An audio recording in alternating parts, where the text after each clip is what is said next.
Hello hi welcome back to gold channel. இன்றைக்கி October 20ஆம் தேதி இன்று தங்கம் மற்றும் வெள்ளியோட விலை நிலவரம் எப்படி இருப்பதற்கான வாய்ப்புகள் இருக்குது அப்படிங்கிறத பார்த்துடலாம். ஸோ நமக்கு வந்து சனிக்கிழமை இரண்டு முறை வந்து தங்கத்தோட விலை வந்து மாறி இருந்து ஸோ கடைசியாக நமக்கு 50 ரூபாய் விலை அதிகரித்து 22 கேரட் ஆபரண தங்கம் 1 கிராம் 12,000க்கு விற்பனை ஆகிட்டு வருது. இப்படிப்பட்ட சூழ்நிலையில் இப்போதைய நிலவரம், அதாவது இன்றைக்கி காலையில் மார்க்கெட் ஓப்பன் ஆனதுக்கப்புறமா நிலவரம் எப்படி இருக்குது அப்படின்னு பார்த்தீங்கன்னா சின்ன அப் அண்ட் டவுன் வந்து மாறி மாறி இருந்துகிட்டு இருக்குது. ஸோ பெரிய அளவில் இறக்கத்தையோ இல்லை விலையேற்றத்தையோ வந்து நம்ம எதிர்பார்க்க முடியாது. நமக்கு சனிக்கிழமை ஈவினிங் வந்து ஒரு 50 ரூபா விலை அதிகரித்ததாக வந்து அனௌன்ஸ் பண்ணியிருந்தாங்களே. ஸோ அந்த ஒரு 50 ரூபாய் குறைவதற்கான வாய்ப்புகள் வந்து இன்றைக்கி இருக்குது. நமக்கு வந்து சடனாக வந்து ரேட் இன்க்ரீஸ் ஆகிறதுக்கு வாய்ப்புகள் இருக்குது. ஸோ ஒரு ப்ளஸ் ஆர் மைனஸ் ஒரு 50 ரூபாக்குள்ளே இருப்பதற்கான வாய்ப்புகள் தான் வந்து இன்றைக்கி இருக்குது. ஸோ பெரிய அளவிலான மாற்றம் வந்து இருக்காது.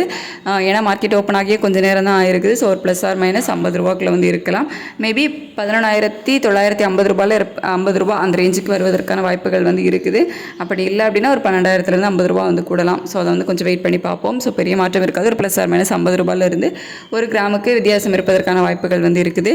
வெள்ளியோட விலையில் இன்றைக்கும் அதுவும் அதே மாதிரி தான். சர்வதேச அளவில் சொல்லணும் அப்படின்னா வந்து ஒரு சின்ன ஏற்றம் வந்து போயிருக்கு. இருந்தாலும் நமக்கு வந்து டிமாண்டை பொறுத்து தான் விலை அதிகரிக்குது, விலை குறையுது. அப்படிங்கிறதுனால நமக்கு சர்வதேச அளவில், அதாவது யூஎஸில் இருக்கிறத விடையும் நமக்கு ஒரு அதிகமான விலை ஏற்றமே வந்து இருந்துடுச்சு. ஏன்னா டிமாண்ட் அதிகரிச்சுது அப்படிங்கிற காரணத்தினால வெள்ளியில் ஒரு கணிசமான விலை ஏற்றம் வந்து வந்துடுச்சு.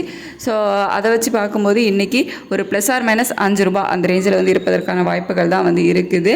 ஏன்னா அது டிமாண்டை பொறுத்து தான் வெள்ளியோட விலை வந்து இப்போ நிர்ணயிக்கப்படுது. ஸோ அதனால் ஒரு ப்ளஸ் ஆர் மைனஸ் 5 ரூபா இருக்கலாம். தங்கம் வந்து ஒரு ப்ளஸ் ஆர் மைனஸ் 50 ரூபாக்குள்ள இருப்பதற்கான வாய்ப்புகள் வந்து இருக்குது. யூஎஸ் டாலருக்கு நிகரான இந்திய ரூபாயினோட மதிப்பம் பார்த்திங்க அப்படின்னா நமக்கு ஒரு 5 பைசா வந்து ஸ்ட்ரென்த்தன் ஆயிருக்கு அப்படின்னு சொல்லலாம். ஸோ சனிக்கிழமை 87.95 பைசா அந்த ரேஞ்சில் வந்து இருந்துட்டு இருந்துச்சு. இப்போ பார்த்திங்க அப்படின்னா 87.89 பைசா, ஒரு 6 பைசா வந்து நமக்கு ஸ்ட்ரென்த்து தான் வந்து